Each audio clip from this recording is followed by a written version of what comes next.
కార్యాలు నిలిచిపోవడానికి గల కారణం ఏంటంటే, మన జీవితాల్లో అద్భుతాలు జరగకుండా ఆగిపోవడానికి గల కారణం ఏంటంటే, ఉండాల్సినంత విశ్వాసము నీలో లేకపోవడం, నీకున్న విశ్వాసాన్ని నువ్వు వాడకపోవడం, నీ విశ్వాసాన్ని పాతిపెట్టేయడం.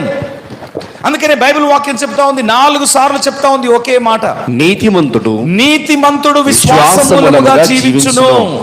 ఆమేన్, హల్లెలూయా. ఒక మాట 4 సార్లు చెప్తున్నదంటే అర్థం ఏంటి?